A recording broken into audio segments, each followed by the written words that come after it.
Morning mga kaok.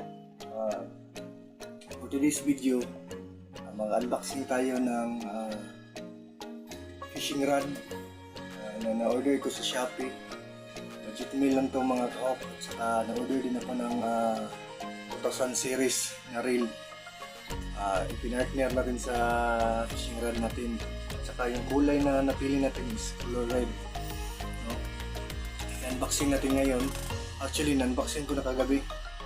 So, ipakita ko na lang sa inyo yung kabuuan ng rod, fishing rod natin at saka yung 2000 series na reel. Kasi kagabi lang na nagdating. At saka unboxing ko na kasi almost 2 weeks siya bago siya dumating mga kaok. Kaya meron tayong nakalagay sa Shopee Shopee dashboard na COD unboxing. So, unbox natin before natin binayaran. Kasi sabi naman ng rider, pwede nyo namang buksan yan. Pero, i-video niya mga kao. No? So, nag-video siya kagabi before niya tinanggap yung bayad. Kasi sabi niya kung may damage ba or wala. If ever na may damage or mali yung item, hindi natin maibalik. No, na hindi tayo nagbabayad kasi mali naman ng seller kung pinadala niya ito ng na mali yung item at saka may damage. So yun, thanks kang rider, no? Salamat sa rider na nag-deliver kagabi. Shitty na i-deliver yung parcel natin. So salamat sa kanya. Then ngayon mga kahok, i-unbox na natin, no? Actually na-unbox ko na. Pero ipapakita natin ngayon. Okay? So, let's go. So, ito na mga kahok. Yung 2000 series natin na reel. At saka, ito is Daiwa. No, hindi siya original mga kahok. Siguro, mga replica lang ito. Pero, susubukan natin to. No? Susubukan natin yung tibay niya. Matibay ba talaga siya. At saka, budget meal lang to. At susubukan natin, i-field test natin to.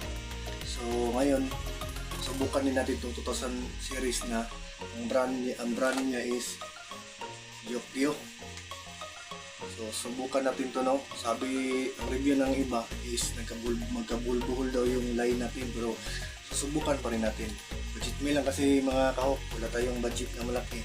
Tsaka hindi pa tayo gaanong marunong mag-fish. Try natin to, budget meal lang to.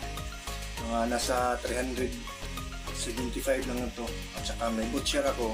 Saka ginamitan ko ng butcher. Medyo nakamura kong 325 bata. Ang ganun, basta. Itong rod natin na Daiwa, yung sukat niya is, yung haba is 1.65 meters. So, sinubukan kong mag 1.65 kisa sa mag 1.80 meters kasi meron akong 1.80 meters yung isa kong rod na ginagamit ko. So, sinubukan ko yung medyo maikli naman siya, maikli siya konti kaysa 1.80 meters. Pero magaan siya mga kahok.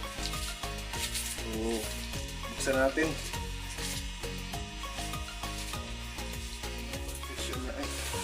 Ito yung first section niya mga kahok. Yan. Ito alam ko na yan. Ito pong first section niya mga kahok. Yan.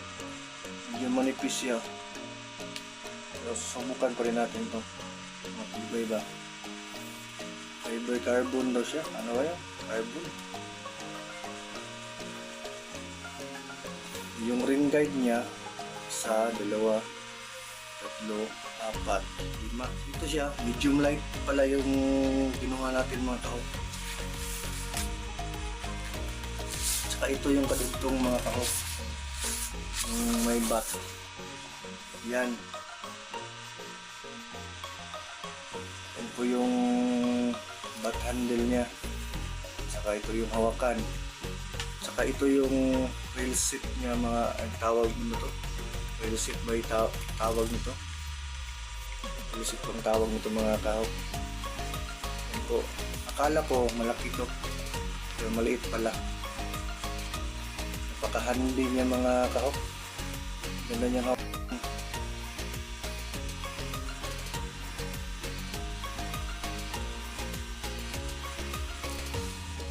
dito mga kahok.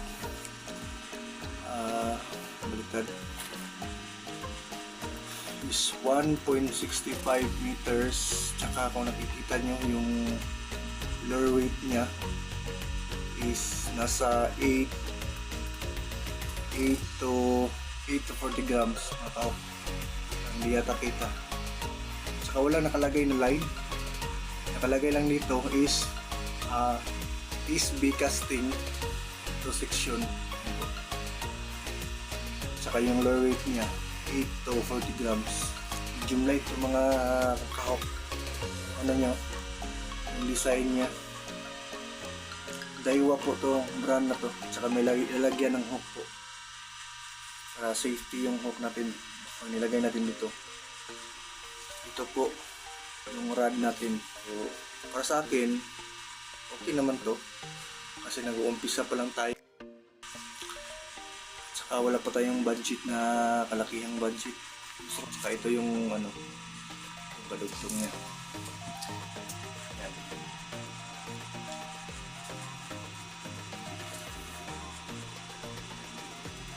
Yan po. Maliit na kasi itong kwarto namin. Yan.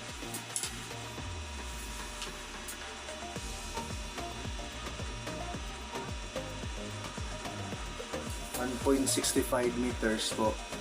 At saka napaka lightweight talaga niya mga kahok, no? Ang sobrang gaan. Lightweight lang talaga siya. At saka okay din naman yung dulo. Yan po. Okay din naman. Sa akin, goods. Ngayon mga kahok, ito na namang reel natin na 2000 series. Okay natin, no? Sa iba po, sabi nila sira daw kasi ito nga, pero higpitan lang po natin dito. Po, higpitan lang po yan para mahigpitan po siya.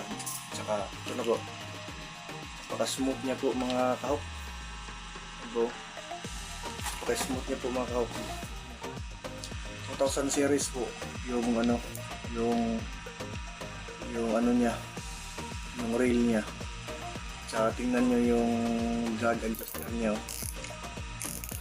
Ayan po, sabi po yung drag adjuster niya po. Yung pag-click talaga niya is click na click, lutong. Tsaka yung drag niya po, ayan, tingnan nyo po. Pakinggan nyo po.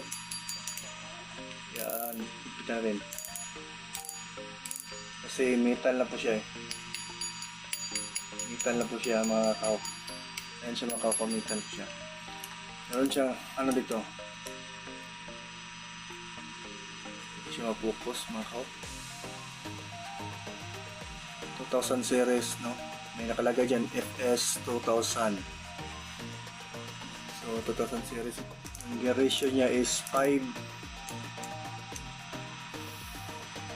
Dito lang yung nakalagay.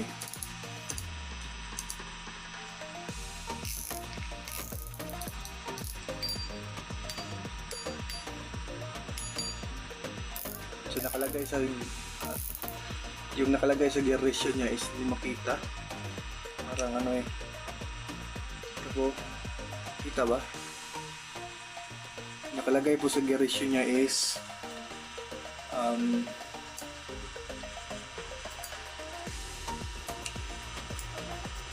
5-01, no? 5-01. 5 ikot sa isang ano, 5-0-1 yung ratio niya, yung gear ratio niya. Isang ikot dito sa handle mga kahok, 5 yung ikot niya. Dito tayo may isa, 1, 2, 3, 4, 5.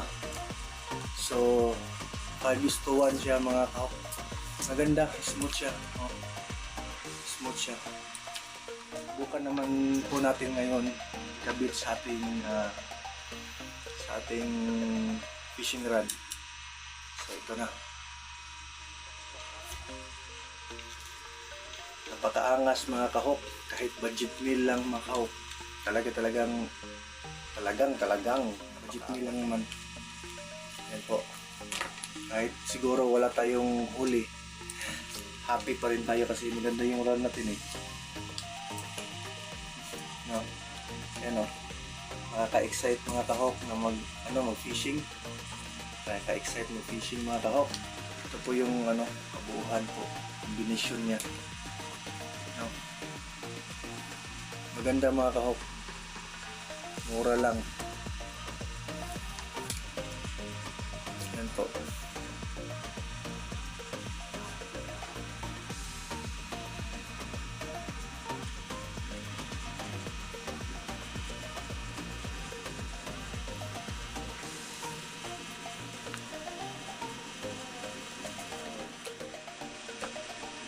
Let's go. Montage pa tayo.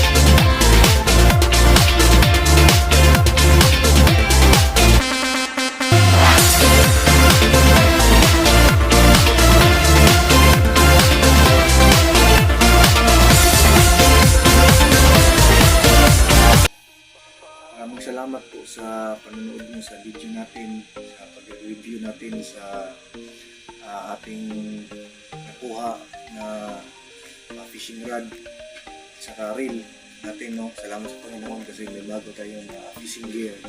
So, salamat po mga kahok. Sana po i-subscribehan yung channel natin, Bucan's Hook Adventure po. At saka i-subscribe na din po at saka kalimbang ng kampana para updated po tayo sa ating susunod na video. At saka next time po mag-field test po tayo kasi medyo malakas pa pong balong yun po. Maraming salamat po sa mga ka-anglers natin dyan, mga tagal na nag-umpisa. Salamat po sa inyong mga boss kasi mga master kasi marami din po kaming natutunan mga baguhan. At saka bago po lang tayo dito sa ating pag-fishing vlog. Mga ka-anglers din dyan na nag-umpisa pa lang, God bless sa inyong mga master. Sana po'y maraming huli. So yun po at saka God bless po sa lahat. So yun naman at may bagong sit tayo. So i-field test natin to soon. So yun lang po.